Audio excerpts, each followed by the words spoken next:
Hello? Rescue hooks to rescue, Maydays! Get ahead, West. Bad Mayday, what's your location? Get the hell out of here, hurry up! We need radio silence, I need water in that 2.5-inch line. 48 inch water in a 2.5-inch line. To the rope, to the rope, to the rope! 35 in the rear, 35 in the rear! Welcome to the Emergency Traffic Podcast.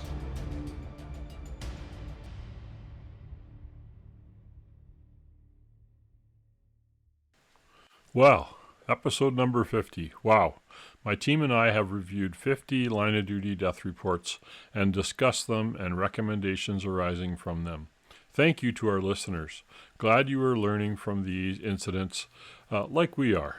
This week, Denis and Zach joined me in reviewing an incident that could happen anywhere in North America and was potentially preventable, using residential tactics at a commercial fire and a habitual attack through the doorway with an 1 3/4 line and only 2 firefighters on the nozzle or at the nozzle. Anyway, here we go. Thanks for following us. Hello, Zach and Denis. How's it going today? It's good. It's good. I'm just waking up here, so Working nights? And, working nights, you betcha. Woke up to record with us. That's awesome. Yeah, you betcha. Our other Doug and Dirk are working day shift today, so they couldn't join us. And the retired guys had Monday off, Denis and I. Yeah. I have most Mondays off, just saying. Yeah, exactly. And I have my boss's permission to say so. Perfect.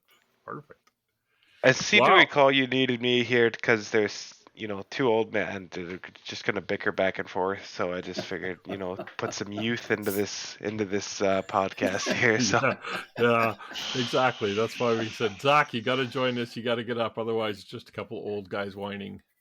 yeah. Yep. Right on. I resemble that remark. And you can play Doug too and yell a bit. Yeah. Yellow trucks. Paul, you're wrong. You're wrong. Exactly. Okay. Wow. 50 episodes. It's a benchmark. This is our 50th episode. We've done 50 episodes and 18 tailboard talks. I just published the last one today. We're averaging about 60 plays per episode with very close to 6,000 all-time plays in the last 2.5 years. So that's awesome. Nice. All those people missing out. Yeah. The some current events that came to mind when I was thinking about recording today is there's on my social feeds. There's been numerous vehicle conflagrations around the world where dozens and dozens of vehicles are catching each other on fire based on starting at one and then going on to the other. And there's a lot of questions about the flammability and heat release rates on new vehicles. Which there's been studies done and stuff before, but it's just something that's kind of happening more and more, and something you don't really expect. You got a vehicle fire, and all of a sudden you got 20. Mm-hmm. Well, I look at our local bus utility, and they keep their vehicles all jammed together in a barn, and the ones that don't fit in the barn are all jammed together outside. And they're now transitioning to electric buses, and I'm thinking this is going to get really interesting. If they continue to store them like that, I hope they're putting aside money to replace the fleet because they're going to lose a bunch. Yeah, you're I think with the addition of EVs as well, right, we're going to see more and more of that, right? Because as soon as you put it out, that doesn't mean it's necessarily out, right? So they're going to keep continuing to catch fire, and then that's only going to increase the exposure to surrounding vehicles. So I think that's going to be something we're going to see more and more. Yeah, I don't think the risk is necessarily that they're more prone to fire. It's just the fact that, like you said, Zach, I mean, once they start, man, it goes real fast. Mm-hmm. And it doesn't behave. You can't control it. Exactly. And you're not jumping into the. I'm saying you're not jumping into the 3 buses nearby and driving them away. Right. Yeah. Exactly. Well, that plugs right into my next point. I love that. That was very smooth. is there's been numerous battery energy storage system fires lately. There's one still ongoing in California. It's been burning for a week or so now. It was burning still Saturday. I'm not sure about today. And there's one in Arizona at a place called Otay Mesa, wherever that is. And then also in the UK, there's a battery fire yesterday or today that they can't get out, and they keep spraying it with water. But of course, you can't get out the batteries; they're inside buildings, and all Mhm. kinds of gases are coming out. So interesting.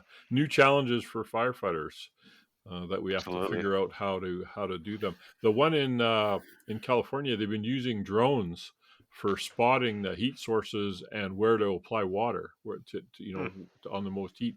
So their Yeah. master streams are using drones to spot, kind of like Mm. a airplane used to do for a battleship to spot Yeah. the Yeah. fire, the shot, the artillery. Yeah. Right. There was also a large solar fire. Was it Germany or was somewhere in Europe, right? Where they had a On the large array roof. on top of a big block building or a big box building. It was all on fire. It was burning. I think it just burned from end to end, basically. They had Yeah, half the city closing their windows and sheltering in place. Yeah, that's we talked a bit about that a few weeks ago because Europe has a new standard where all buildings by 2030 or 35 have to have photovoltaic panels on their roofs, even retrofitted and new. And now we get these fires on the roof from whatever cause, usually not, it usually related to the panels, but it's not maybe the panels themselves. Installation is a big problem because there's a lack of standards. Anyway, and then okay, so you've got a roof of a big warehouse or building, production facility on fire or house, whatever. How do you put it out?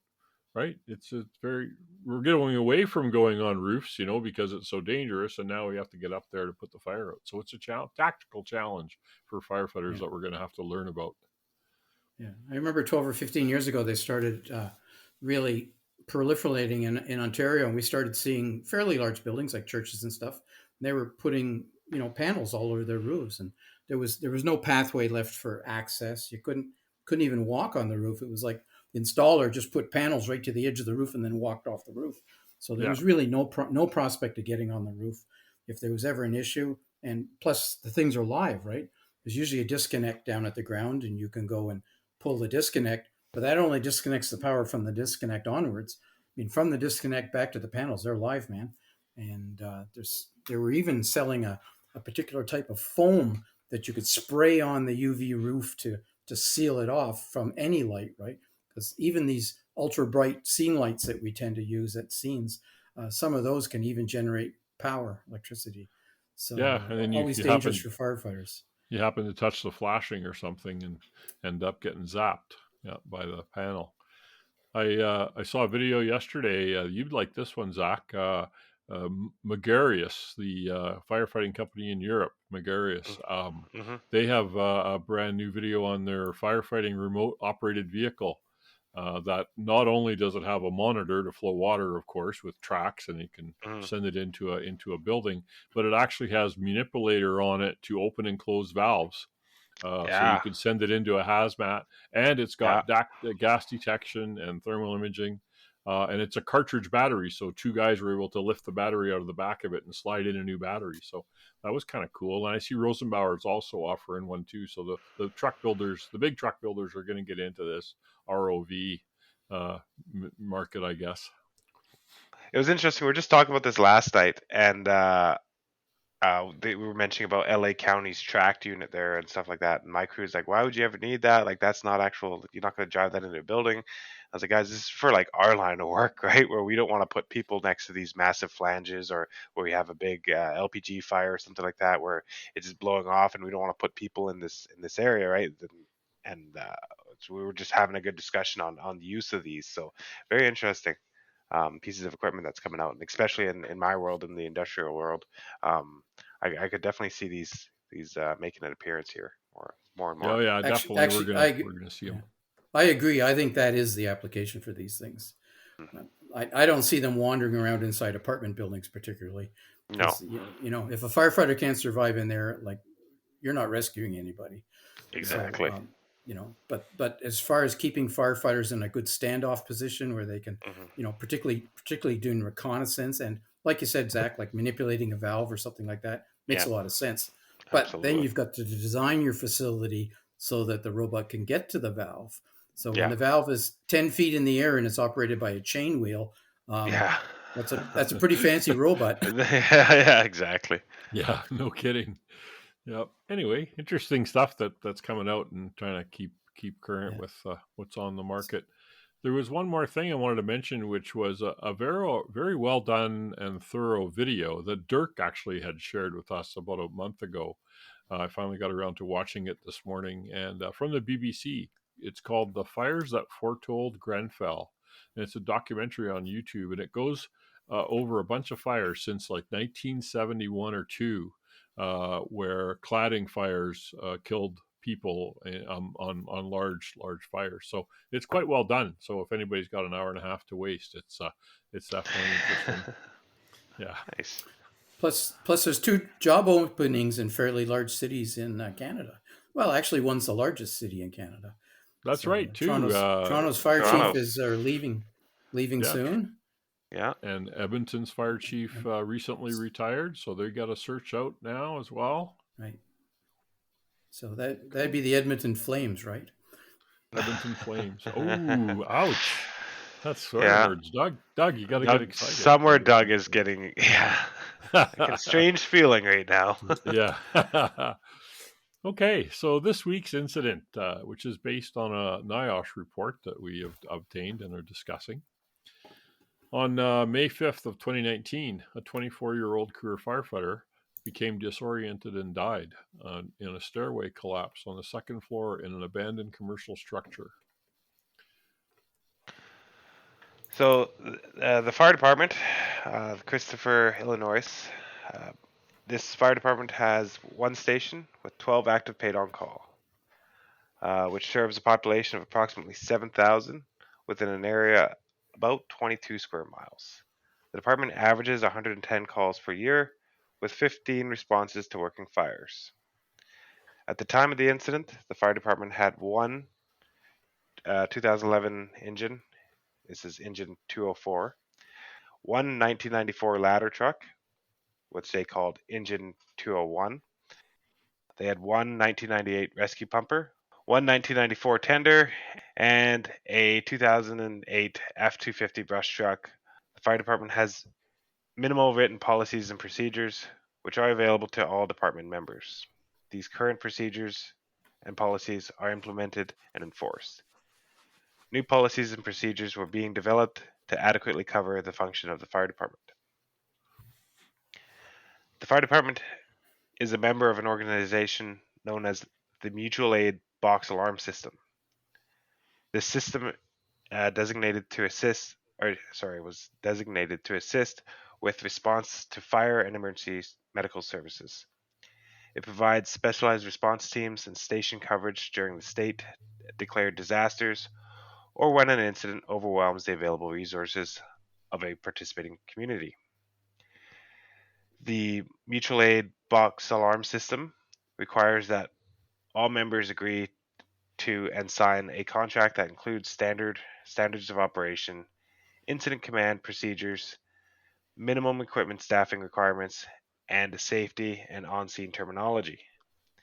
This agreement also aids departments and agencies by having predetermined resources that will be sent to assist other communities when in need. This allows the fire chief and incident commanders to focus on operational needs during the incident, knowing that a predetermined set of resources is responding upon assurance of a single order by command. There were 10 fire departments within the county and a few fire departments from neighboring counties on this MABAS. I just want to say a word on that. I think that's so important that they have that Mm-hmm. kind of a system developed ahead of time and hopefully practice with it. But there's nothing worse than the captain or district chief or whatever on scene of a fire trying to Mm-hmm. manage a fire and think, oh, who should I call next? right? Yeah. And I need a something. Whereas all predetermined, I keep going back to that fire in Cochrane about 3 years ago, where, and I'm familiar somewhat with the Cochrane Fire Department, and they had Hmm. a 4-story walk-up hotel go, and Yeah. they were calling resources from Calgary and from Rocky View and from Redwood Meadows Yeah. and all around. But imagine having to worry about which ones to call in addition to managing the fire and trying to deal with it. So I think that's really good that they had this type of a system. It's almost automatic aid, except you have to make the call, but it's pretty good. Yeah. Yeah. So also, I would say also that Christopher is actually not 7,000 people. I was looking at the population; it's under 3,000. Oh So wow! when they're servicing a Oh. population of 7,000 in 22 square kilometers, that means that they're doing a circumferential area around Mm. the town Hmm. itself. So because you looked at this and say there's only 20 volunteer paid on call firefighters, right? Part-time firefighters, and so that's not a lot for a population of 7,000 or so. But it makes more sense when you consider that it's really a small town department that's looking after a bigger territory. In conjunction with its mutual aid partners, of course. Interesting. All right. The training and experience. The state of Illinois has no minimum training requirements for firefighters. The deceased firefighter had 7 years of experience with the fire department. From 2013 to 2018, the firefighter had taken multiple courses from the State of Illinois Fire Service Institute. University of Illinois, the first arriving officer, Engine 201 Lieutenant, had 27 years of experience. The incident commander, a municipal assistant chief, 2, had 22 years of experience. The municipal fire chief, 2, had 40 years of experience and 3 years as a fire chief. So for a So, little community, they had a fair amount of training. None of these mhm. guys were green, if you will. No, I was going to say it doesn't sound like they were strictly speaking following NFPA 1000 series. They were doing what it looks like they were doing something we were doing in Ontario for about 20 years, where the fire college had bunches of courses that were functional in nature, and these courses were like packages, and you would come up on a weekend or for a 3-day weekend or 4 days, and you would go and take those courses. It's very similar to like the That's S courses in Alberta, right? Like The the old Lakeland. courses in Alberta Yeah, used to be the same. Yep, yep. yeah. They took, like you say, functional courses that they thought were critical for you to have Hmm. So a versus lot of departments 1001. feel, yeah, a lot of departments I think feel that that's a better fit for them than taking the NFPA 1001. And Hmm. for instance, I've had feedback, for instance, from departments that have no aerial truck. They say, well, why do we need to know the skill sets, the JPRs that go along with operating an aerial truck? So in order to get signed off on our skills for 1001, for instance, you've got to have certain those minimums with an aerial truck. Why do we need that if we don't have an aerial truck? And so they will tend to function to focus on more functional oriented courses according to what they need, because they don't think that that's necessary and they think it's a waste of time. I'm not sure it is a waste of time, but anyway, Yeah. I can see that seems similar here. Yep. So we're going to talk a little bit about the building itself. The fire structure was an unoccupied commercial building that was built in approximately 1917 and was for sale. It was a 2-story Type 3 ordinary construction building. So for those who don't know, they're going to talk a little bit about how that building is made. The dimensions were approximately 80 feet by 50 feet, so 50 feet wide, 80 feet deep, with 2 brick withes or double interconnected brick exterior. So that's your brick exterior of the building is essentially the structure. It had a flat roof with rubberized coating. So the floors inside this building would have been of a combustible construction, usually wooden joists, with fire cuts on the end, and tongue and groove or large board flooring, usually crisscrossed. That type of a thing is pretty typical for these style buildings. The first floor interior walls, on the structure that was there was paneling and a lot of pegboards because it was a commercial at one time. The second floor walls were a combination of lath and plaster with some remolded walls, meaning with moldings on them, with nominal wood frame covered with drywall. So that was the basics of the building. So the building is essentially combustible except for the exterior itself. Talking about personal protective equipment, at the time of the incident, the deceased firefighter was wearing his station uniform, turnout coat and pants, glove, hood, helmet, boots, SCBA with an integrated pass device, and he had a portable radio.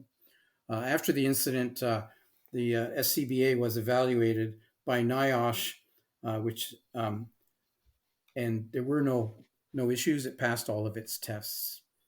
So also at the time, the weather was mostly cloudy, and the approximate temperature was 54 degrees. This was in May, and the wind was from the northwest, so it was coming in on the Bravo Charlie corner, basically in that direction, about 3 miles an hour, and there were no recorded gusts. So the weather was not a factor, not considered a factor in the incident itself. Yeah, so something we started a few episodes ago that Denis had thought of is a virtual 360. So I'm just going to give you a bit of a picture of the building as if you had arrived on it and done a 360 to see what you have, just to better understand the event. Upon arrival in the early mornings of May 5th, firefighters found a vacant 2-story brick building. It was a former office furniture retailer. As we mentioned before, 50 feet wide by 80 feet deep with a flat roof, no basement. Large storefront first floor windows on the Alpha side with apartments above. Very typical turn of the century small town North America building. The heavy smoke was in the area at the rear of the building, and the police were already on scene. All the windows were boarded over with plywood. As I mentioned, the large storefront windows with main entrance in the center of those windows. So there's windows on each side of a main entrance. The second floor Alpha side features 3 pairs of windows. On the Bravo side had windows all along the second floor, but none on the first floor. So obviously for the apartments above. And there was 2 entry doors on the Bravo Charlie corner, one going into the main floor at the rear, if you will, rear side, and the second rearmost door led to a stairway up to the second floor apartments. The Bravo side was on the street side, so there was a narrow grass strip. The building was at the end of the block, and the building, the curb, no sidewalk. The Charlie side has only a few windows near the Charlie Delta corner and another doorway that led to the first floor retail area. So you could get in from both the Charlie and the Bravo side into the back of the first floor. And those windows were on the second floor. Yeah, the windows that were there were on the second floor. Thanks, Denis. There was a concrete pad directly behind the Charlie side wall from the pictures, possibly floor of a previous single-story attached building, but we don't have that information. The Delta side shared a common wall with a single-story similar type building, the Delta Exposure. Above the single-story Delta Exposure, there was a flat roof, and there were 4 windows and a doorway on the near the Alpha Delta corner of the second floor of the main fire building that opened onto that Delta Exposure roof. At about 3:30, Engine 201 and Brush Truck 205 responded to the structure fire with heavy smoke that was called in by a passing delivery driver. The assistant police chief was only a block away, and he blocked the main road when he heard the call. Assistant Police Chief noticed heavy smoke in the rear and moderate smoke on the first floor through the front windows. At approximately 5:53, the Municipal Fire Department's Engine 201 and the Assistant Chief 2, Brush Truck 205, arrived on scene and noticed heavy smoke on the Charlie side from the second-story windows on side Bravo. Engine 204 arrived and connected to a hydrant on the Bravo side. As Engine 201, Lieutenant and firefighter made entry after forcing the south door on the Bravo side. They went right through an interior door to search the first floor. The Engine 201 crew took hand tools and a charged 1 3/4 hose line off Engine 204 and entered the building to search the first floor. They encountered a mattress and debris on fire near the middle of the structure and found some fire along the east wall. After extinguishing the fire and completing their search on the first floor, they exited the structure. The Engine 201 lieutenant and firefighter went to change their SCBA cylinders. Two firefighters from another engine company, 603, which was a mutual aid rig, had arrived in a privately owned vehicle, while another drove engine 603 and parked on the Alpha The side. engine 201 firefighter came out and stated to one of the engine 603 firefighters, which is a mutual aid engine, "It's hot. Don't let anyone go inside." At approximately 3:57 hours, Fire Chief 2, the municipal fire department chief, I think the reason it's called 2 is because it's the 2 fire department, right, in their mutual aid box system. And additional engines had arrived. Engine 501 parked on side Charlie of the structure. Assistant Chief 2 had 2 firefighters from engine 201 place ground ladders to the 4th window going south on the Bravo side. 2 firefighters from engine 204 placed a second ground ladder to another Bravo side window, while Fire Chief 5 and Assistant Chief 2 unsuccessfully tried to force the interior door to the left, just inside the south Bravo door. They moved to the north side Bravo door, where trash and debris were obstructing the entrance. They went back to the south door because there's 2 doors on the Bravo and Charlie sides. And Fire Chief 5 removed trash, and there was a 2x4 wood brace that revealed access to a stairwell. In a note after, the building had a far south side door on side Bravo that was not utilized by the initial crews. Chief 5 then went to help establish a rapid intervention team because they wanted to have that available for the guys operating the building. Kind of innovative that they laddered it before anybody was inside on the second floor. I like that. So all this door stuff sounds really confusing, eh? It does. But really, there's 2 doors in the Charlie Delta corner, right? And the one door nearest the corner goes straight into a stairwell, and the one slightly back from that is the one that they were using for access. And when you go in that door, there's a little vestibule, so it's enclosed. There's a doorway that opens to the right into the first floor, and the doorway that opens to the left, or in their case, they couldn't get open, that goes to the stairwell also. So that's what all that was about. They came in the one door and they tried to go both ways, and they could only go to the first floor. So it's confusing. We'll post the diagrams from the NIOSH report on our social media feed when we publish the episode. That might help a little bit. And of course, be more clear, yeah. And NIOSH reports, of course, are publicly available to everybody. Maybe we should include the number of the NIOSH report when I say where it comes from. It's an idea.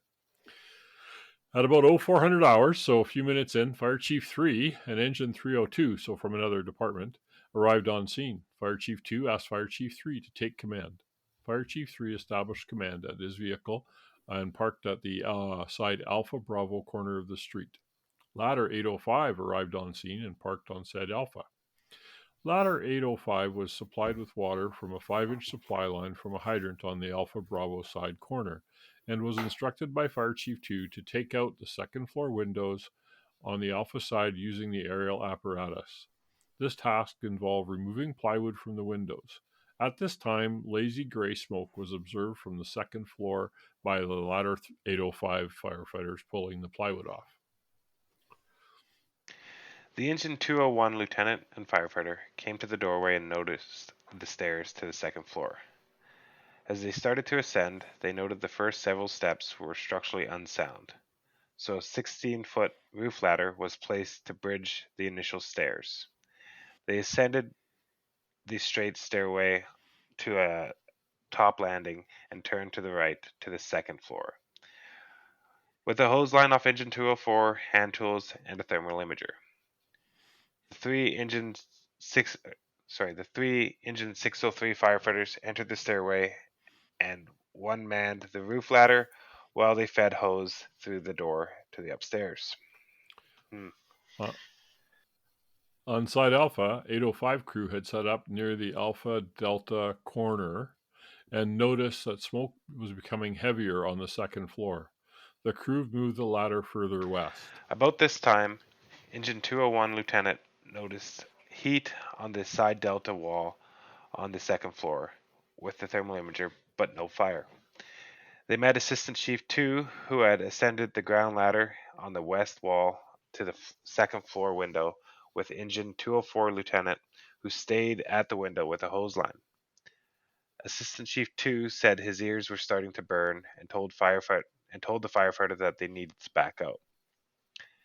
The lieutenant misunderstood and thought the Assistant Chief 2 was getting low on air. Assistant Chief 2 indicated he was going to exit the ladder he had come up on. Prior to exiting, Assistant Chief 2 scanned the second floor with a thermal imager but saw no fire. Seconds later, the Engine 201 lieutenant noticed conditions were worsening and told his firefighter they needed to exit the structure. The Engine 603 firefighter on the first floor that manned the attic ladder was yelling up the stairway that it was getting hot. He said he could hear the lieutenant and firefighter talking. The Engine 603 firefighter's foot then broke through the stair tread that was one step up from the ladder. There, the attic ladder was anchored to. So they had the attic ladder up the stairs. It stopped somewhere near the top, and then there was stairs again, right? And so he was standing on the one step above, and it broke through. He yelled even louder to get out. He was told to exit by the assistant fire chief. This is the operations chief, and the fire chief 1, safety chief, who were at the south door of side Bravo.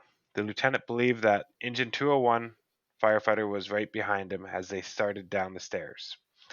He had made it to the landing between the floors and was approaching the attic ladder when the stairs collapsed, sending him under the stairwell and covering him in debris.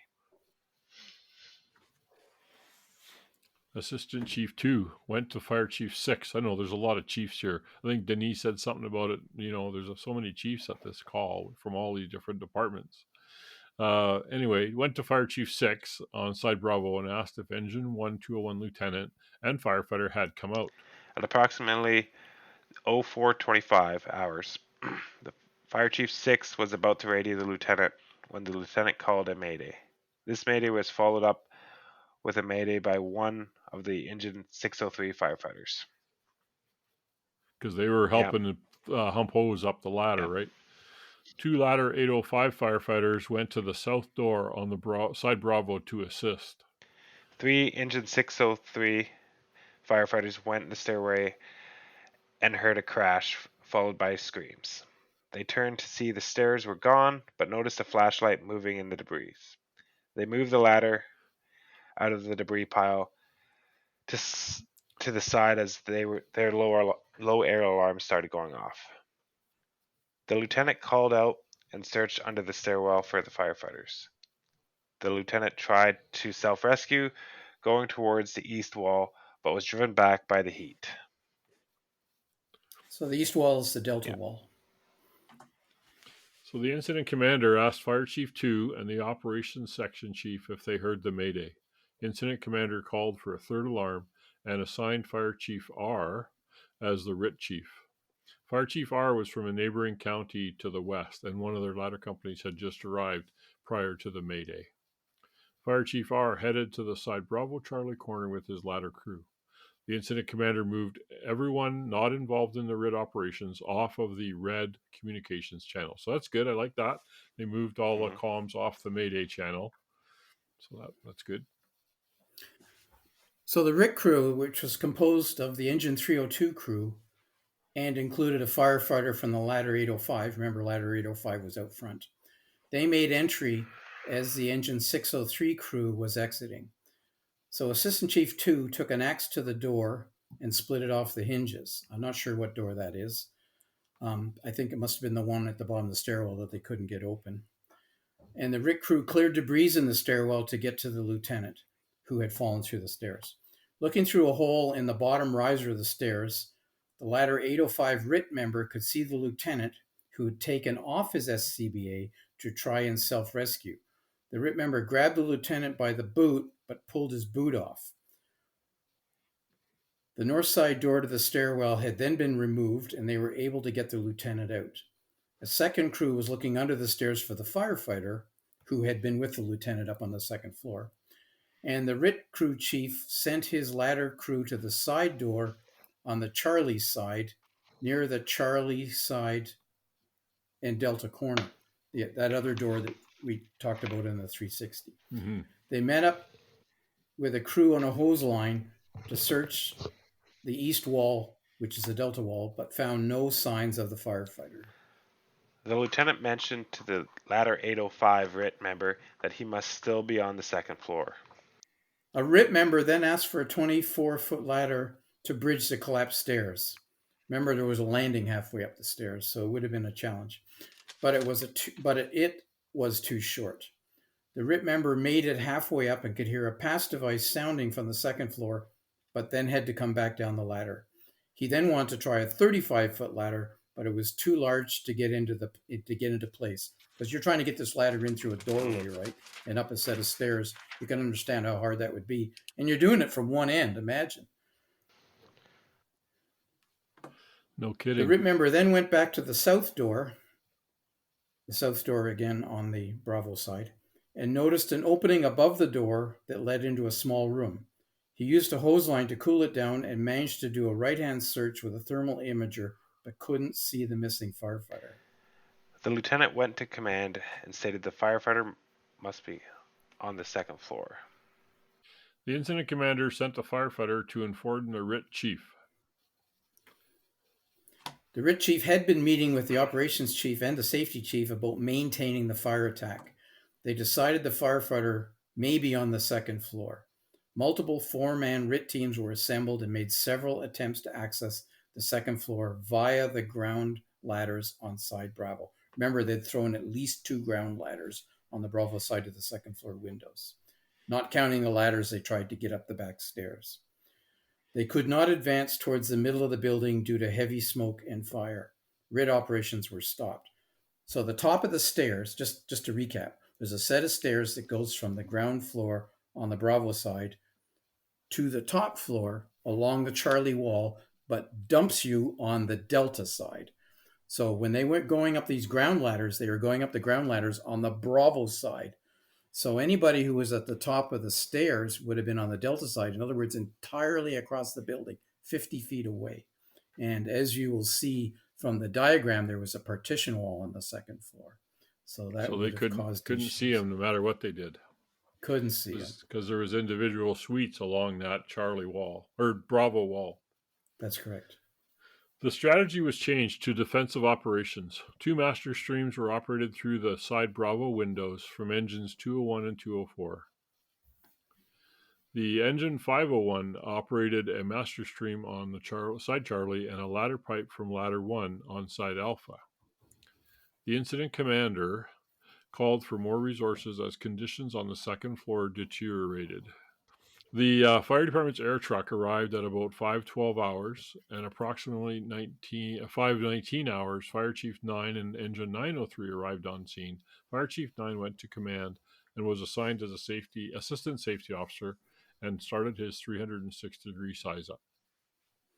So do you remember earlier they said that they relocated the aerial truck from Station 8 further west? Well, further west is further into the intersection towards the Bravo side. So here they were putting master streams in through the window on the Bravo side, and the aerial truck was putting water streams in also. But the aerial truck had been moved further towards the Alpha Bravo corner. So if the firefighter is on the right half of the building, on the Delta side, and everybody's putting water on the Bravo side of the building, there's a good possibility those water streams would not have been in the location where that firefighter was. So at approximately 05:41 hours, so this is what, 2 hours into the incident, Paul? Yep. Engine 3 from an adjoining county fire department arrived with a specialized RIT crew consisting of a lieutenant and 3 firefighters. Collapse zones around the building had been established. So fire has gotten pretty serious at this point. A ground ladder has been placed on the side Alpha of the Delta 1 exposure. So they recognize that they're not seeing that side. Fire Chief 9 noticed 2 firefighters on the roof, so he ascended the ladder. Once he stepped off the ladder, a pass alarm could be heard. When he and the firefighters removed the plywood sheeting from a window near the center of the side Delta, the pass was clearly louder. So these firefighters were standing on the roof of the Delta exposure. That's what they were doing. And remember, the fire building had another story above that roof with windows and a doorway near the front of that building. So Fire Chief 9 descended the ladder to inform command. A chief's meeting was held, and it was decided to send a firefighter from ladder 805, the one that had been out on the Alpha side all this time, and the specialized RIT crew of 4 from engine 3 into the structure. They would go only in about 10 feet while being tied off to a tag line with firefighter 9 anchoring it at the window. The RIT team utilized ladder 805's aerial to get on the Delta 1 exposure roof. They entered the fire structure through those second floor windows of the fire building near the Alpha side at the Delta corner. A ladder 805 firefighter brought a full SCBA cylinder to the roof. The RIT crew crawled through about 30 feet of debris without a tagline and located the firefighter who had his pass device sounding. Remember, it was an integrated pass. The firefighter was found face down with all of his PPE and a short multi-tool axe on his belt. So he was wearing his PPE. A thermal imager was found near his hands, but no hose line. Remember, they had advanced to the second floor with a hose line. Yep. The RIT crew had to crawl over much debris while bringing the firefighter out. The firefighter's axe kept getting caught and they needed to untangle it. I wonder if that debris came from the master streams coming in the Bravo side windows and maybe. the Alpha Bravo corner. So those heavy Yeah. streams could have knocked in some of those partition walls. Could have. They got to the window where they had made entry on the Delta side, and Fire Chief 9 was able to assist with moving the firefighter through the window. Approximately 2 hours and 27 minutes after the Mayday, the RIT crew brought the firefighter out. He was removed from the second floor window of the fire structure onto the Delta 1 exposure's flat roof. Fire Chief 9 took off the firefighter's SCAB cylinder and disconnected his regulator. The firefighter's chin strap was on, his hood and mask were in place. The firefighter was placed on the stokes and subsequently he was lowered to the ground. He was then loaded into an ambulance. So no report on his condition at that time, but it sounds like he was VSA. He was probably a VSA, yeah. Contributing factors, according to NIOSH, often a result of one or more contributing factors or key events in a larger sequence that ultimately result in the injury or fatality. NIOSH investigators identified the following items as key contributing factors in this incident. It was a high-risk, low-frequency event, an abandoned commercial structure, always a challenge. The lack of firefighter survival skills, and insufficient incident management, lack of crew integrity, and lack of training on that mutual aid box aid system. So some of the recommendations. Recommendation number 1, fire department should ensure a standard operating procedure or a standard operating guideline for high-risk, low-frequency events is developed and implemented, and firefighters are trained for fires in commercial structures. So the demands of the fire ground require incident commanders and commanding officers to have increased technical knowledge of the building construction and structural stability with a heightened sensitivity to fire behavior and the potential for catastrophic fire events. So you look at this building here, right? It's a vacant commercial lot. They seem to put in a lot of effort to get to that second floor by putting up ladders on the stairwell. A couple of just red flags there, right? It's like this is a vacant commercial structure that the stairwell is giving away. Why, what are we really trying to achieve here? There was evidence of people living in it or vagrants living in it. That was Okay, I must have probably missed the that. thing that drove them to go further. Yeah. Commercial structure fires are low frequency, high risk events from the standpoint that they do not occur on a regular basis. But when they do occur, the risks are significant. A fire department should have a standard operating procedure in place to effectively manage these incidents. This deployment strategy should address staffing, incident management, appropriate strategy and tactics, adequate water supply, and other resources and logistical management issues. At this incident, the over 100-year-old two-story vacant commercial structure needed repair. After assessing the conditions of the stairs, it was unlikely a civilian was on the second floor. Ground ladders to the second floor were in place and could have been utilized to avoid inherent risk of unsound stairs, right? So that was one of the things that went through my mind when they were talking about laddering the staircase. Like, don't you have a ladder truck set up outside? Aren't you laddering all the second floor windows to get the plywood off and everything? Like, it just seems like a pretty sketchy operation to me. But yeah, It's just a habit, yeah, right? We're just so used to going in the normal stairways. mm, We have that tunnel vision, and we go in with 1.75 inches into a commercial structure. Same there's kind of another. thing. Yes, an inch, a 2.5 is going to be harder, but Yeah, it'll give you We're more doing the punch. same thing. We're doing the same thing the public does when they yeah, go to a yeah. theater. They go in at one door, something happens, you got to get out. They got to get out the Same same door. Yeah, door Yep, because you exactly. get focused in on that. The thing they don't mention in here that I think is critically important is they do not appear to have known this building very well, because the Delta exposure has a roof level access directly to the second floor. There's those windows where they rescued the guy with the RIT team. They don't even talk about the door that was there, Yeah, which I don't I even know. understand why they didn't actually even use the door. Uh, they must have done an assessment that the plywood on the windows was easier to remove than the door. But, Maybe. Yep. but one of our main, we had lots of vacant buildings in my last assignment, and one of the main indicators that people were inside is when the boarding had been disturbed. So, Hmm. if it's properly boarded up and all the boarding's in place, there's nobody in there, man. And you know your buildings, and because it's a vacant building, these are one of the buildings you check often. mm, So you're there all the time. You're looking at it. And this building was easy to check.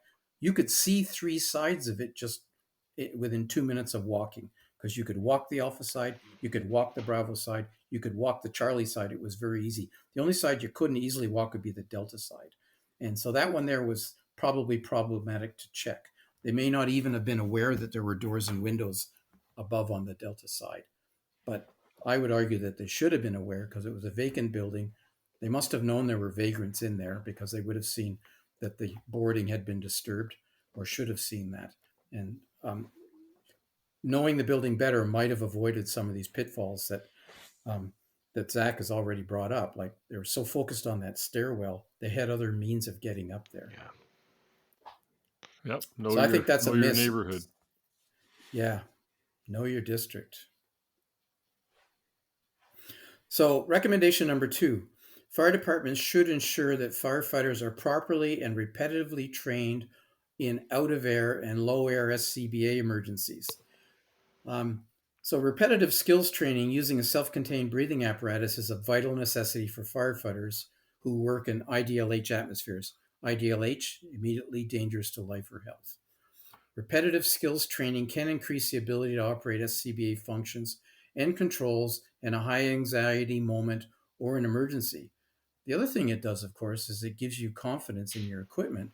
So you tend not to be so nervous. You don't breathe all your air down because you're so nervous. You get to manage it better.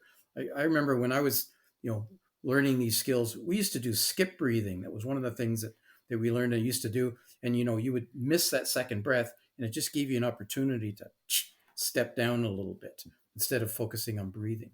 Anyways, many times these skills must be performed with gloved hands. That's one of my favorite subjects. We'll talk about that in a second. Limited vision and reduced ability to hear commands or information from other firefighters or fire officers. So these are all challenges. Repetitive skills training allows firefighters to engage buttons such as the bypass valve, cylinder wheel, or the main line valve. Cylinder wheel being the connector. And buddy breathing skills connected in on that buddy breathing connection skills that you acquire under training conditions in non-IDLH atmospheres. So you practice these things until they become second nature. This helps build the firefighters' muscle memory skills so that their hands will be able to activate the controls with gloves on, and the operation will be a second nature response. Firefighters should frequently check the air supply while in a structure, which should include, prior to entering the structure, labor demands in the task. In other words, calculating how much air you think you're going to have. I mean, if you're standing there holding a ladder in a stairwell, you're good for twice as long as the guy who's up there slugging hose on the second floor in a high heat environment. So, any thoughts on that, you guys? They also talk about, especially for large open spaces or long corridors where it's easy to become disoriented. And I think the suspicion is this firefighter didn't know how to get out. He got disoriented in that second floor once they got to the top of the stairs. So I think training, and one of the things I said, about using gloves, we see so many videos of firefighters on the scene of fires, no gloves on. And I've heard firefighters tell me, says, well, I can't do it with my gloves on. Well, you can't do it with your gloves on because you haven't trained with your gloves on. That's the reason, because you absolutely can do it with your gloves on. You just need to train that way. Now, mind you, if you're picking up, nails or pins off a floor, you're going to have problems with your gloves. But that's not what we do. All of our firefighting equipment is designed with large handles. Even the knobs on our radios are designed to be operated with gloves. So you need to practice with your gloves on because it can kill you. I don't know that was a factor in this case. Yeah, I'm not sure where this came from, but I don't know, it didn't say if there was air left in the cylinder, maybe something didn't work. It didn't. It said it was fully functioning. That's all it said. Yeah. And we were having an offline discussion, Paul, because you had feedback on another fire that we talked about that was like this, a high risk, low frequency event, and was talking about enclosed structures versus non-enclosed structures and the ability to get access through windows and doors. And in some large big box buildings, you don't really have that. So it's easy to become disoriented. It's easy to get turned around.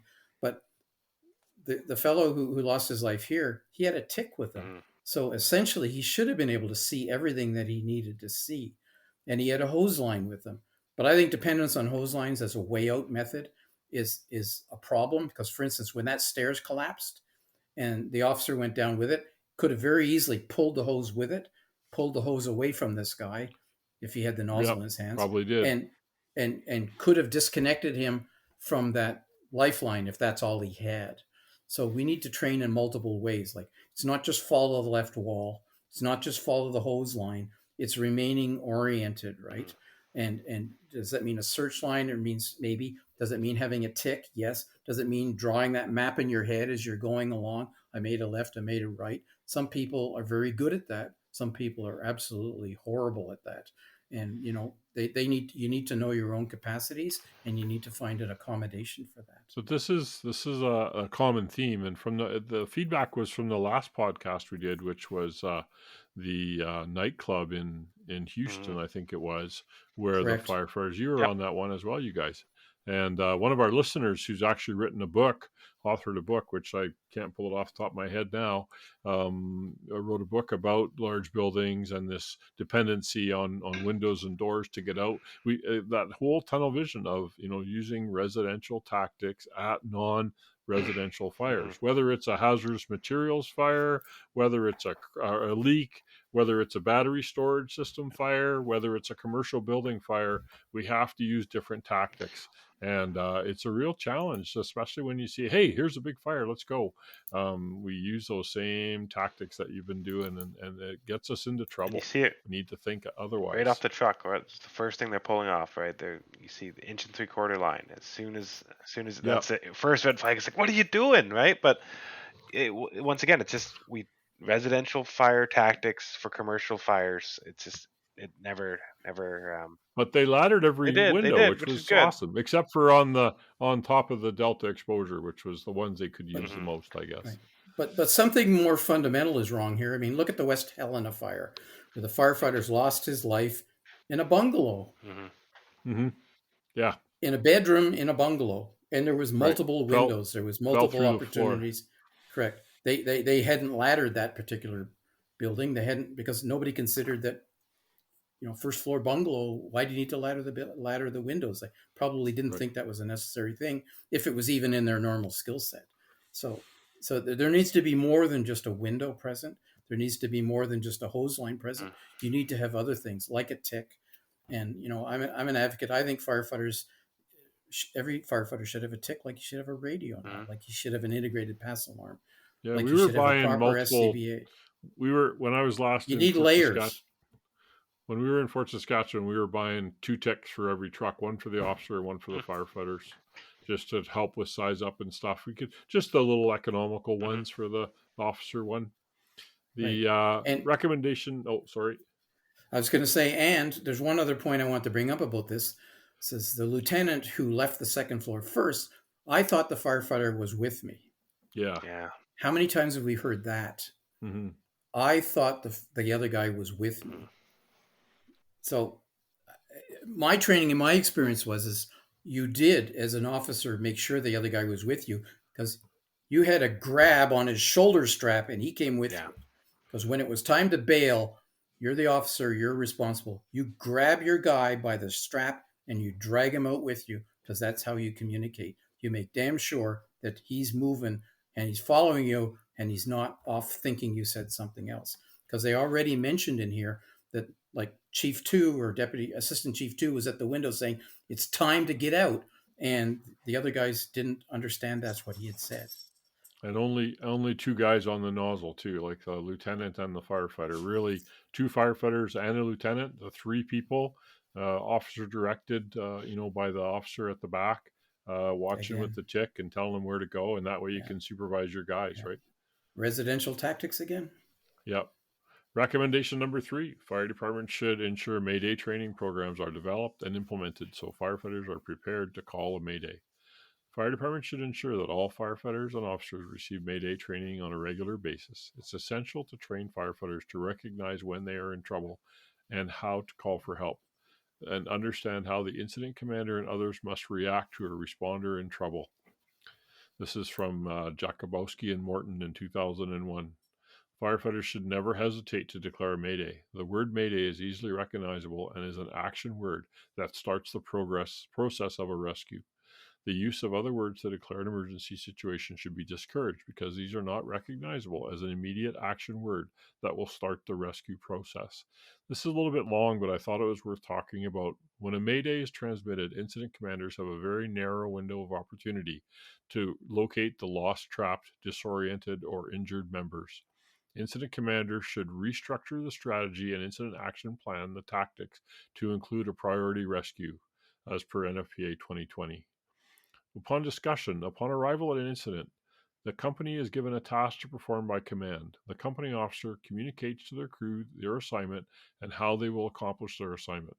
In the absence of command's arrival, crews on first arriving apparatus should have predetermined assignments. The intent of assignments is to ensure crew integrity and the risk of firefighters becoming lost or missing is eliminated.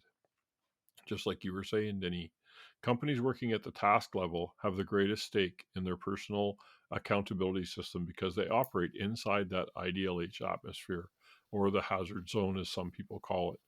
No hazard zone management system can outperform unsafe behaviors at the task level. In this incident, it is unclear if Engine 201 crew was given orders to go to the second floor. The company officer did maintain communications with his firefighter right up until the lieutenant headed toward the stairs. It is unclear why the firefighter did not follow his lieutenant. I don't think there was ever a Mayday. There was only two Maydays, Yeah. right? Right. One call by. One from the 603 firefighter and one from the Mhm. lieutenant, right? Yeah. Nothing So from nothing whether from the firefighter who perished. something happened to the firefighter who perished, whether it was uh, shock, medical emergency, something hit him. He heard the stairway collapse and didn't know what to do. Who knows? Mhm. But yeah, he didn't call a mayday. But a lot of people don't call maydays, and everybody doesn't. I've fallen and I broke. Or I've hurt my hip. Help. For old guys. But you twisted your ankle. You're not feeling well. Whatever. Right? We need to not be shy about calling a mayday. I got a paper cut. Yeah. All right, Chiefs. Back to your clipboard. Uh, there it Ouch. is. Recommendation number 5. Fire department should ensure firefighters communicate critical incident benchmarks to the incident commander during the incident. The size up of interior conditions are just as important as an exterior size up. Incident commanders monitor exterior conditions while the company officers monitor the interior conditions and communicate these conditions to the incident commander as soon as possible. Knowing the location and the size of fire inside the building's layout lays the foundation for all subsequent operations, including the incident commander's initial strategy. Right. So as soon as the team goes in, right, the incident commander, if you're following blue card, could ask for a CAN report just to get a bead on the inside, right? So um, for all members operating at the incident scene, radio discipline is essential. All radio transmissions should be reserved for relevant messages such as benchmarks, PARs, safety issues or concerns, needed resources, changing conditions, emergency traffic, and Maydays, as opposed to transmissions that add little to the IAP. All members on this fireground should be trained to always consider, is this transmission necessary? Okay, so.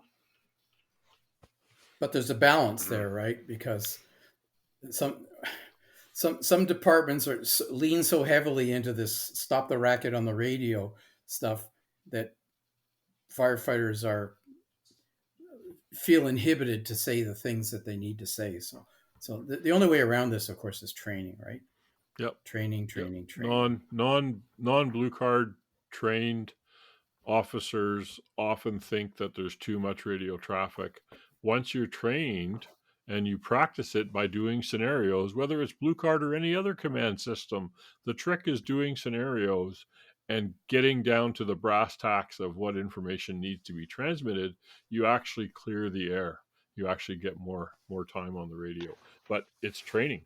Training and understanding, right? Yeah. Like have your firefighters understand why these benchmarks need to get transmitted, right? Need to happen. Yes. Yeah, exactly. So here, like on you also need an incident management system that keeps track of these benchmarks.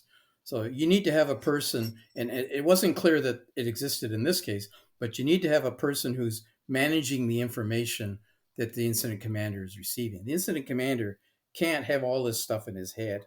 He can't know all the timelines in his head. Somebody has to be recording this stuff. So, like times, when you're stretching lines or times when you're doing a primary or a secondary or an all clear or any other type of thing, needs to be recorded. Needs to be recorded on a proper format.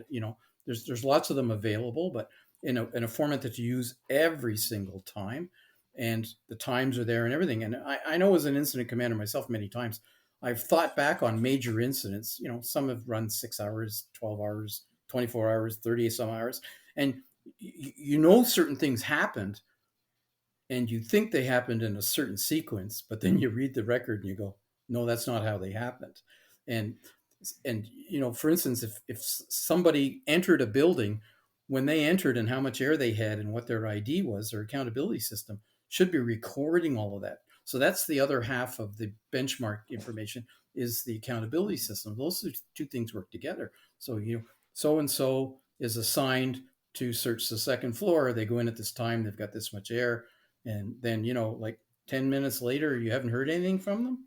It's time to start thinking about where are they? What are they doing? Are they in trouble? All of those types of things. So you need this whole system in place. And I didn't see any discussion of that in the NIOSH report. But again, we've talked about NIOSH reports before, and they're more focused on the death of the firefighter. They're not really talking about firefighting tactics and so forth in the same way that some other reports do.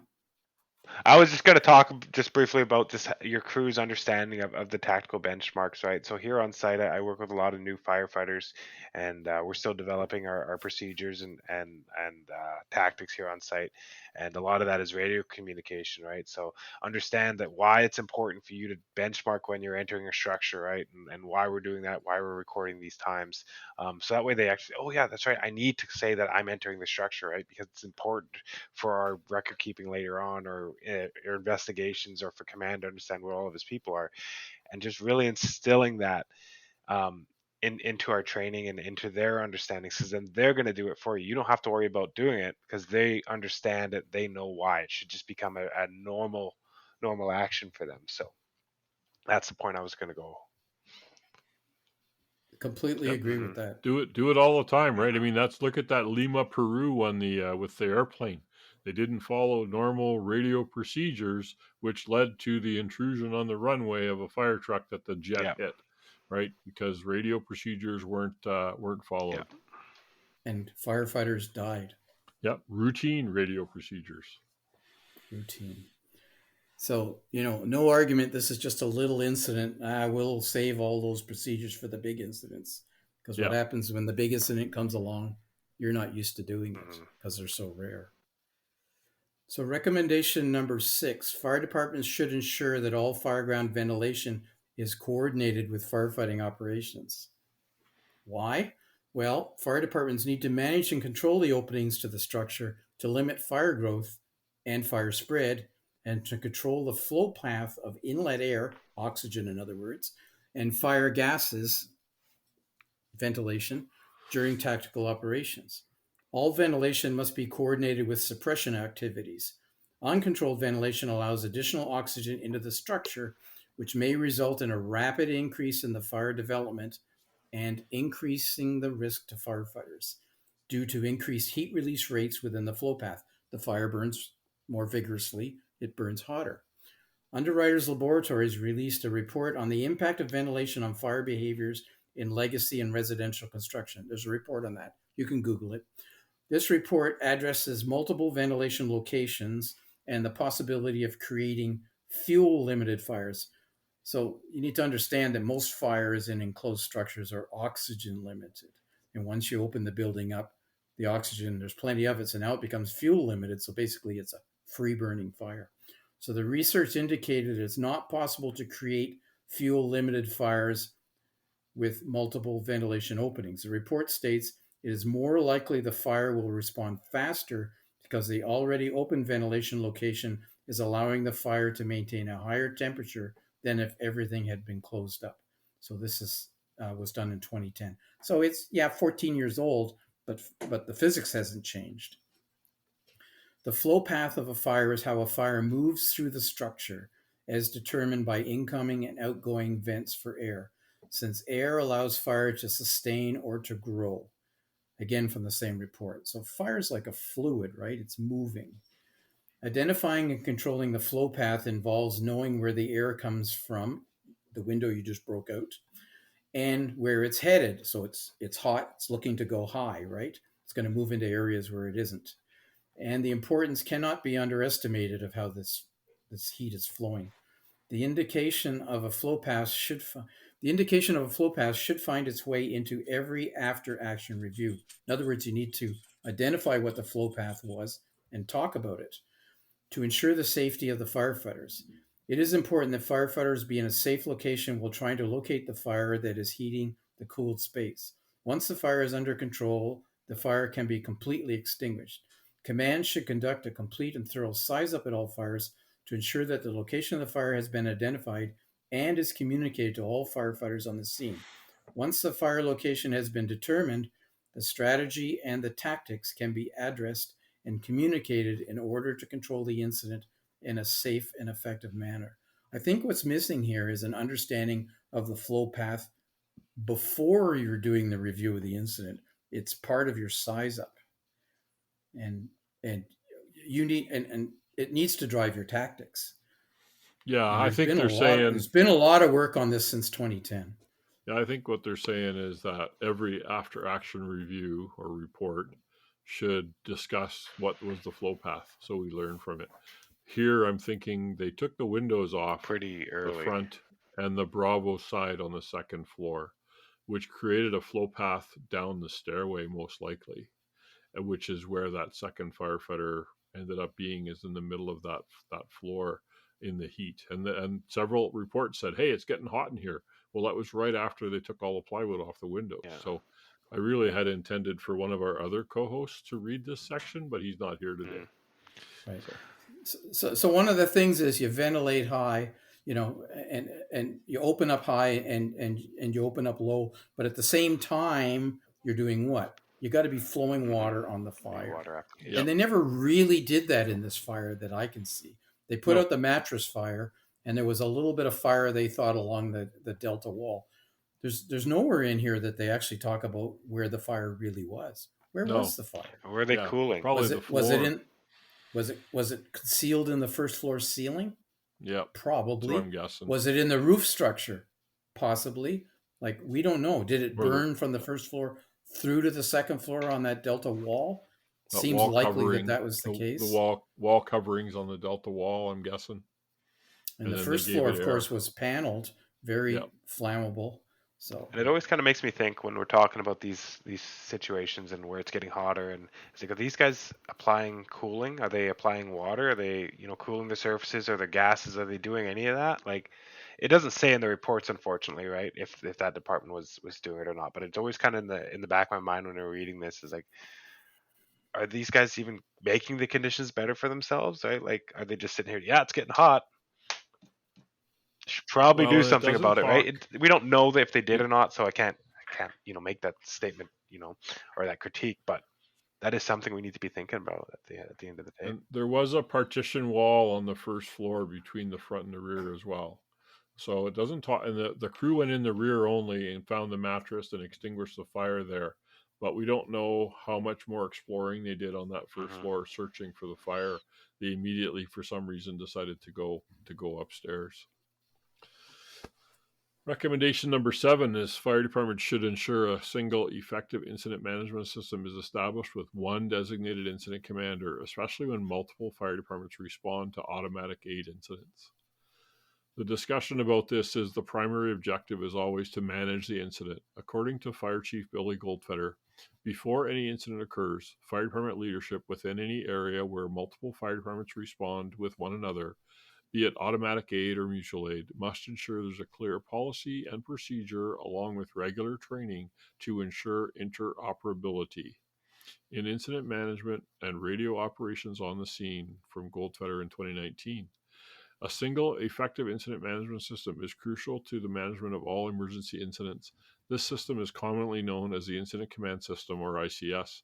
As you know, I teach ICS here in Alberta and Western Canada, and often a problem with ICS is when we have 2 or 3 agencies working together, not under unified command. Everybody's doing their own thing, and then things go sideways. And in fact, it's going to be mandated here in Alberta soon that all major incidents be under unified command.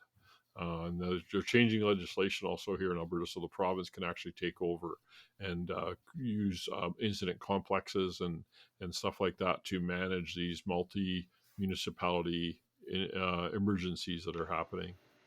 When different departments respond to the same incident, the incident management system or incident commander needs to blend the resources into the overall strategic plan and integrate them into a command structure even if they have separate radio systems. This is accomplished through the use of divisions or groups at the incident scene and not having separate commanders on the same incident. I wanted to read this part because it's incident command stuff. One of the most critical components of the incident command system is the development and implementation of an incident action plan. For the fire service, the incident action plan is often communicated verbally. Incident action plan is based on the resources immediately available and those responding. The goal of ICS is determined in accordance with the incident priority from which strategies must emerge. Tactical objectives aimed at meeting the strategy are determined and specific assignments are made. Additionally, a personnel accountability system should be established as assignments are made. And again, they didn't really know they had a lost firefighter right away. what's interesting though is the fire chief who was in command of this fire of District 2, or anyway, the home department, passed command to a mutual aid chief. That's an unusual occurrence. I must You have don't. thought he was more qualified. Well, that's one possibility. One of the other possibilities is he didn't feel he could delegate that person to do the job that he went off and did. So Maybe. Yep. so that suggests to me there's issues with the ICS. He also was only Yeah, 3 years I think as that's a what they're fire chief, leading though, to. too, right? So, Yeah. yeah, Yeah. at a department that does 100 calls a year, maybe just inexperience, maybe, Yeah, that's what I'm yeah. thinking. Yeah, those are all probably correct. Recommendation number 8: fire departments should ensure firefighters are trained in fireground survival procedures.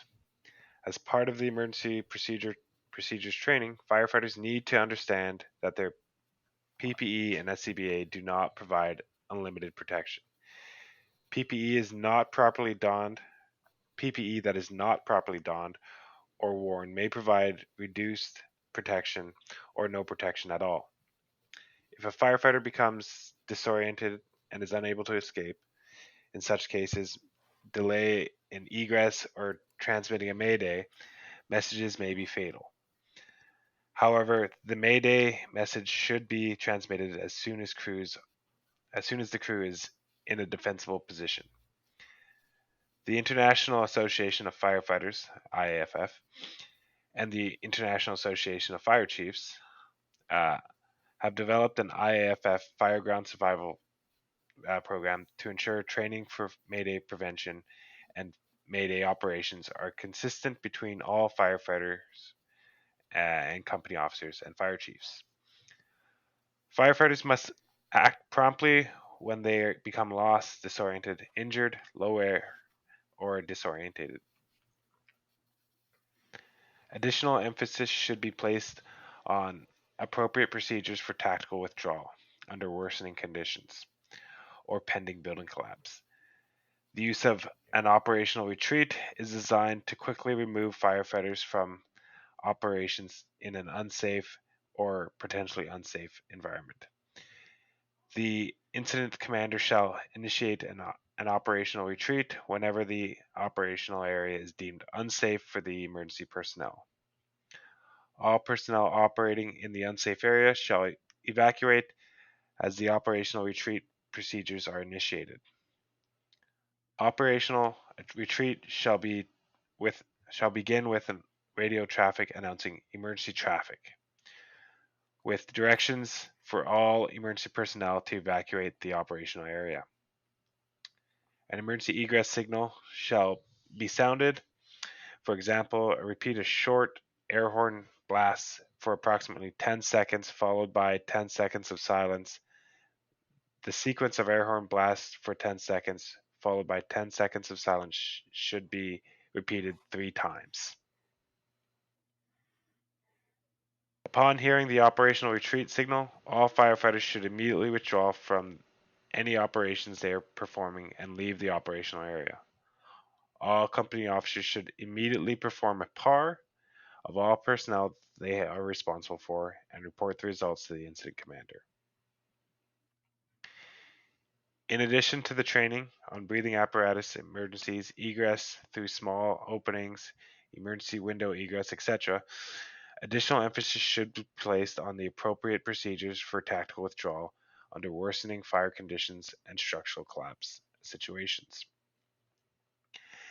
At this incident, it is unknown if the firefighter from engine 201 understood what was happening, that he clearly needed to evacuate, or the stairwell was compromised and that they needed to find different means of egress. Right? I think there was a point where I think it was the assistant chief 2 there had noticed and said that they needed to evacuate, and they thought he just ran out of air. So a little bit of the lieutenant misunderstood him apparently. Yeah. Yep. So the firefighter who wasn't directly with the lieutenant obviously may have just been doing his own thing, and all of a sudden no more hose line and this is getting hot in here. Just a little thought on this, like I know it's, especially with him being a younger volunteer, paid on call fire department, right, and worried about, are we backing out of this structure, are we being, a bunch of wusses or whatnot, right?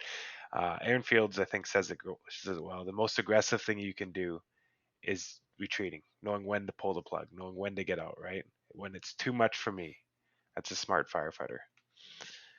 Great point. Thank you, Zach and Aaron Fields. So right. in what Zach was reading, they call it an operational retreat. The terminology we used to use was evacuate, right? Mm-hmm. But evacuate has all kinds of other connotations, so that's why they're using it there. But I think actually the better term for this is tactical retreat, which brings in more of the military understanding that in fact you're not turning tail and running. What you're doing is withdrawing to a more defensible, safer position. So I think tactical retreat is probably a better definition, because in here they say that when you decide that of an operational retreat and they sound the horn and everybody get out, like everybody drops everything and leaves. I don't think that's probably an accurate description. If you're external to the building and you're applying master streams or whatever, you're not necessarily going to abandon that. It's more tactical than I think all encompassing. So, but you got to practice these things. You know, I was always taught there was two. One was retreat and one was abandon, where you just dropped everything and got out. I don't know. Yeah, it's something that's not really taught too often, right? Like you hear firefighter bailouts, but how are we retreating out of the structure? How are we protecting ourselves or retreating out of the structure, right? And that's something, once again, just to plug fields, that they teach is how to make that withdrawal from the building while you're still flowing water, right? And that was a skill. I was like, I never even thought of this, to be honest with you. I just always assumed I'd drop the nozzle and run, right? So that was in the nozzle forward yeah, training. absolutely. Yeah. So they're teaching you like the nozzle stream is the lifeline for you. So it's doing something. If you need to retreat, you need to keep that doing at least something, right? And back out while you're still flowing, right? Because that is your Good. Yeah. And you better bring that $1,000 nozzle with you, right? Okay, Chief. No, but I'm saying there are some people who feel that that's their job. The smoothbore nozzles are less Yeah, expensive. that's the thing. I I wouldn't have to worry about you wouldn't have to control. worry about the cost if you'd stop buying fog nozzles, Chief. I like it. I like it. But the point I'm making is all of that's part of those considerations. It needs to be understood. When it's time to scram, it's time to scram. Yeah. So, anyway, recommendation number 9: fire departments, local and municipal governments, and authorities having jurisdictions (AHJs) that have adopted the mutual aid alarm system, the AMBAS system, should participate in joint area-wide training exercises so that consistent procedures can be implemented and enforced.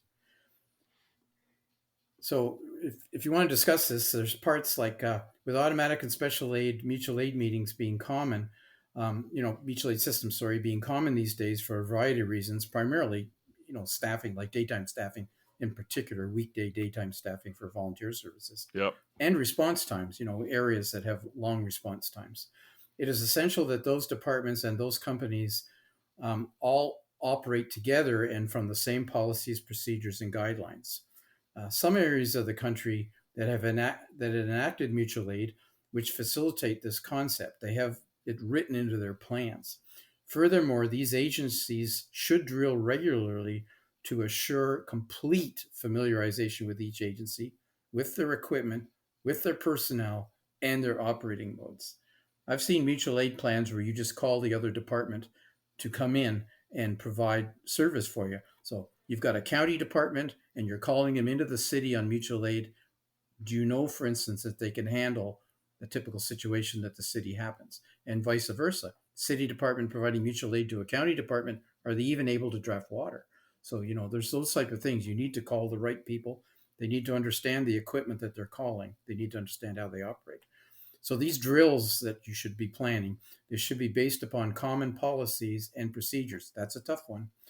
Additionally, equipment compatibility needs to, like all the same threads, for instance, the same type of equipment that works together, including simple radio talk groups and channels, and knowing what channel to be on, what talk group to be on, to ensure reliable communications. These should all be determined prior to their need. And nearby automatic or special call mutual aid agencies should all know these procedures beforehand. There needs to be an understanding of and training in fireground discipline to ensure that all personnel are where they are expected to be at all times and are following the same expected policies to assure the minimal risk of injury or death. So this is from Billy Goldfelder again, and he wrote this in 2019.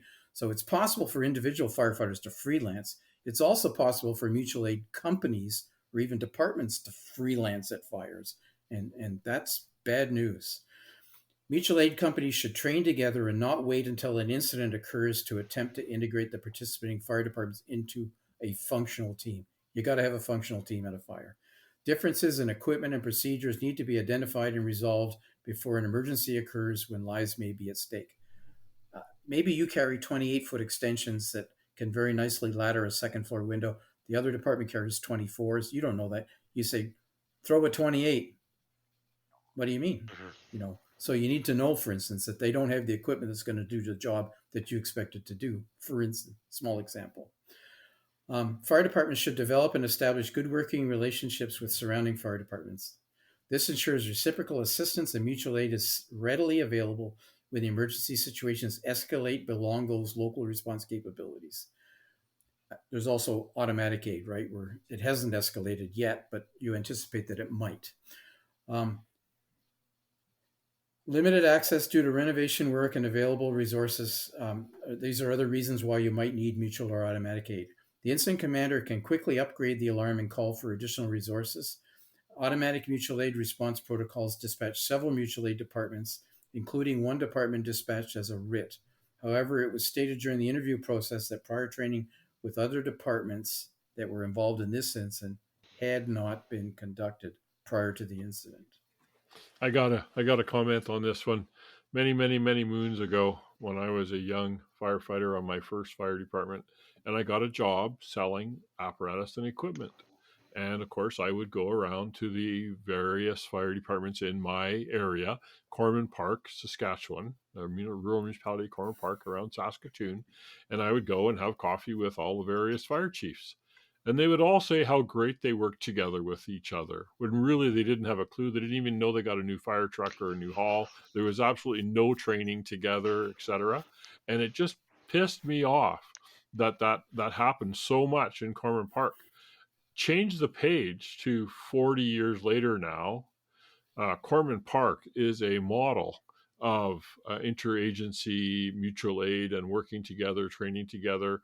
When I left in 1992, it was just starting where they started to work together. And since then, they've really built a good operating picture and they work well together. So, we need to identify these gaps and use them. That's why here in Lacombe, Zach, you remember we used to I set up big drills out at that one Bible camp Yep. on Pigeon or Gull Lake, and I set up another one at the university or two, and we invited our other Usually. county departments just to come play with Yep. us, try to hook up to our truck. We hook up to your truck just to get to know each other and share radio frequencies and stuff. And these skills are absolutely critical. Super. Yeah. And it doesn't happen enough, especially with the bigger centers. I know actually South Dakota, when I sold Rosenbauer, several of the employees at Rosenbauer were on local fire departments and stuff. And they have an extensive mutual aid system in the Sioux Falls area where even the part-time on-call fire departments or volunteer fire departments around the area will go in and operate out of Sioux Falls stations when they have a big fire going on. So they've really got it down pat. So it's coming. It's in some areas and it's not in others. So it's just kind of brought that to my attention when you were reading it. Just for the listeners at home, they're just adding some context for Paul here. It's like when he says he's selling fire apparatus back in the day, he's selling horses and carriages back in the day. Hey. Not quite. Close. But there was a lot of manual transmissions and PTO pumps and front mounts. Yeah. But one of the biggest impediments to mutual aid working properly is the fact that they don't practice together and they don't coordinate their policies and procedures and they don't coordinate their equipment. And a lot of that is because there are personality problems between the departments. So and I'll point the finger squarely at the chief and senior officers and those senior members of the departments. If you get them quietly and you have a conversation in a room, they got more negative to say about their neighboring fire departments than they have positive. Usually. And you can go to that other department and they will have negative things to say about these other guys too. So apparently that's more important than working together for the public. And I always found that very disheartening and very annoying. And if you're in one of those departments, you need to start looking beyond. There's all kinds of things I could use to describe it, but I will just leave it at personalities. You need to really work on that because, they're not coming to steal your call. They're not coming to show you up. They're not, worse than you. You're all the same and you all need each other. And you can't have a fire department that's the be all on every possible incident. Nobody wants to pay for that. For the 1 in 100-year incident. It's just not necessary. It's unreasonable. You can't expect your people to do it all by themselves. And there are times of the day, for instance, when you just can't do it. you could have another big fire. If you're a city department, you could have another big fire going on the other side of town, and need help. And even New York, for instance, Mm. which is one of the biggest fire departments in the world, on 9/11 and the mess that came out of that, they had people driving antique trucks in from Long Island, to assist to move equipment around as necessary. So Yeah. if you don't have that worked out, it's not going to go well on the day when you really need it. And frankly, when you screw it up, there's a lot of sharp people out there who are going to ask you tough questions. Mm. Yeah, exactly. Well, I can't go an episode without mentioning Alan Brunacini. I mean, that's what his big deal was before Fire Command in Action, or now known as Blue Card. His big Mrs. deal was Smith. he brought the Sun Valley of the dozen or 20 or 30 municipalities in the Sun Valley together under one automatic aid uh, organization. And his words for that were, Mrs. Smith doesn't care whose name's on the door. She just wants help. And I remember demonstrating a truck in Glendale, Arizona. And I said, "Hey, Chief, why are your trucks yellow and everybody else in the valley's red?" And he says, "Because that way on the news, we're helping Phoenix again." And that floated their boat, and it provided service to the one taxpayer, which is great. So that's a good point. So are you We saying the were harness was a different color? oh, now you're jumping on Yeah. the bandwagon. The following recommendations were not considered contributing factors, but are being provided as examples of best practices to be considered. And we're going to go long here, so I'm just going to rip through these. The recommendation 10, fire department should ensure adequate incident scene rehab is established in coordinates with NFPA at 1584 standards for rehab. The discussion about this is the standard on rehabilitation for members during emergency operation and training establishes the minimum criteria for developing a rehab process for the fire department members at incident scene operations and training exercise while operating within an incident management system. So there must have been a concern, or they weren't contributing factors, but it's something they wanted to mention, is that rehab is important. They had a lot of people working a lot of time. We saw this in the Baltimore City incident where they lost the 3 or 4 guys as well a couple of years ago, is that it was such a panic that rehab really didn't get set up and people were working to the point of exhaustion and then getting hurt. So we need to take care of our people, and it's traumatic because you're frustrated, you can't find your guys, right?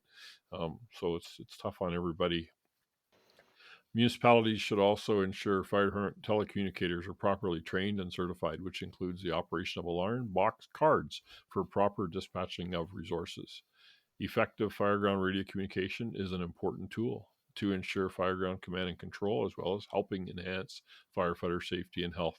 Radio systems must be dependable, consistent, and functional to ensure effective communications are maintained, especially during emergency incidents. In this incident, dispatchers contacted neighboring fire departments in the mutual aid box assistance system or automatic aid system, but did not utilize the box alarm cards, which suggests that procedures may need to be revised. This caused some confusion on the fireground by the fire chiefs, as they believed that additional different resources were coming, such as an air truck, and which were requested at 3:40 hours, but they didn't come for quite a line.